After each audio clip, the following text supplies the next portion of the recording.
glide it through your hair and then use the wax after, and then use a thistle brush and brush it through your hair. Your hair won't move.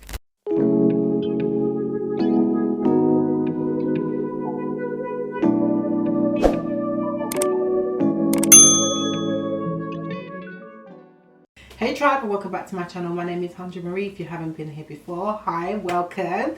My video today is a video that I've done before, I believe, maybe not on this platform, but I like to just have videos out about stuff. This video is about how to lay your wigs flat. It's 2022, so what we don't want to see are high wigs. That probably is one of my biggest pet peeves, and it's not so much about the wig being big over here, it's more about the wig being big in this area right here. And one of the ways I'm going to give you the extra tip before I even get into the other stuff. One of the ways to get your wig to get rid of that hump is having a comb at the back of your wig and sliding it under your elastic, or sliding it and clipping it in under your hair or in your hair, because then that gives it more of a flawless, rounded, just foundation. It just looks so much better, you know.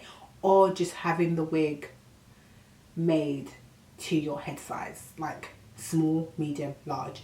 And if it comes and it's a little bit baggy, just tacking it in the right areas so that your wig just lays just really lovely, just nicely. I think that's the importance. 2022, we need to be thinking about, like, there is no excuse now why our pictures should be blurry, because the phones out at the moment are doing their thing. So now we need to take that same sequence of equation and whatever it is, same maths, and apply it to our wigs. Our wigs need to be as flat as they need to be and just look cute. We don't want to see the Humpty Dumpty. Humpty Dumpty should go. So getting right into my 4 tips on how to lay your wigs flat with what you have at home or what you could purchase. These are in no particular order, but the first one is a wand. You either want a wand or you want a tong. Now you want to use the flat side of the tong, and you want to part your hair, your frontal, your closure. This is a closure wig, by the way. She's called Aya. Into, I would say, like 2 sections on either side, and you want to just slide it across. Now this is what I used to use before I knew about hot combs. This was the bad boy that I used to use. She served me very, very, very, very, very, very, very, very, very well. You want to glide over your hair in sections. You just want to keep gliding, keep gliding, keep gliding until you get a flat finish. Now what I like to do as well is get rid of that hump that I'm talking about right here. And I do this a couple of times until from the front it sort of has a dip. Then I know it's done. I know it's done. I know it's going to look good. This is actually one of my favorites. I'm not even going to lie. The hot comb changed the game for me. It just makes sense. Like, everything about it makes sense. I discovered this probably, I don't know how many I have. I think I have 4 now. Or do I have 3? I have 4. They're all the same brand. I have the pink hot comb by Papa Cheap. Love this one. Love it. I love it so much. I love it so much that I think I've broken this one, or maybe one of my kids messed with it. I don't know. But this is the one that sits at home. I have one in each of my hair kits and 2 at the salon. I absolutely adore this thing. It just lays my wig in a way I haven't seen it be laid. Like, it changed the game. Let's just leave it there. And again, what I like to do, and you don't need to do anything, there's no steps that you need to follow with this one. It literally is, again, make sure that you part your partings and then you glide through it. If you just go from the top and glide through, you're not going through the hair enough. You're not flattening the closure enough. You're just doing the surface, and the surface will get flat, but you will still have a lift underneath, which is why it's so important to part your hair. You need to part your hair. The parting of the hair is the trick that most people miss, and I'm telling you, it's what you need to do. So you part your hair, and with the hot comb, I part my hair. It's my hair. I part my hair in 3 sections on each side, wherever my parting may be, and I glide it through until it is as flat as it can possibly be. That won't move until you're ready to wash your hair. Okay? If you flatten it the way I've told you to, it won't move until you are ready to wash your hair. Now the trick here is, once you've finished doing that, then you go in with your wax. What I've learned about wax is that it's a finishing touch. I'm going to grab any wax. This is not the one that I use. I am going to slot in this video the one that I actually love and use. I find that this is a little bit greasy, but I'm just using this as a prop at the moment. If you take your wax and you glide it through, and then you use the wand, I find that even though the wax kind of sets it in place and kind of the heat kind of sets everything in place, you can do that on the inside, but at the top, don't do that. Glide it through your hair and then use the wax after, and then use a thistle brush and brush it through your hair. Your hair won't move. Remembering that a wax is a last step anyway, unless it's a heat wax. This is a heat wax, but I find it quite greasy. Just do what I said. You will find that your unit will be laid.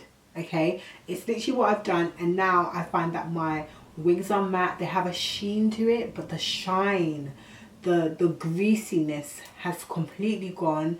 It just looks so much better.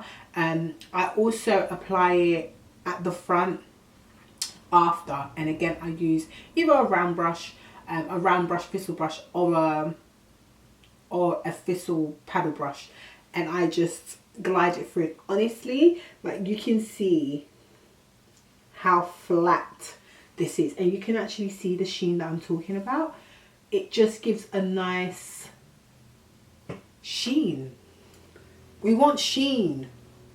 We don't want shine. We want sheen. The third way, and this is an old school, very, very, very good way to do, and this probably comes before all of these, is using your blow dryer. Now, if you add your nozzle, the directional heat method is the way to go. And do you know what? For me, when I'm doing it for a client, I use the blow dry always. The blow dry is the first step to just making your wig look amazing. I see people washing their wigs. I see videos all the time where people wash their wigs and they just go in, like, they air dry it and then they go in with a straightener. Your hair will never be as straight as it can be. You're making the work so much more harder for yourself. Like, in order to have hair that is super straight, that stays straight, because the thing is, if you're straightening your hair and you're kind of going about in a quick manner, and I've learned this for myself, this is actually something that my co-worker reminded me of, like, in the last week. Like, the fundamental step is always blow drying. Blow drying your hair first and then straightening or curling after will always give a better finish. It's just a step not to be missed. Now, you can miss it obviously if you don't have it, but if you do have it, try to use it. You will see a difference. You will see a difference in the way your hair lays. You will see a difference in the way your hair lasts. Everything. So use a paddle brush, you pop the nozzle on, and with that directional heat, again, part your closure and blow dry in the direction that you want it to fall. Now do this from the center down, so in this motion on each side. Yeah, and you do that on medium heat. Don't do it too hot because you will burn your closure. And also never ever use it without the nozzle. Without the nozzle is a way of getting it flat, and I've used this method without any of the other methods that I've used, and people thought that I use a hot comb. So if you have nothing else, if you only have a blow dryer at home, use the nozzle, directional heat, and your wig will be.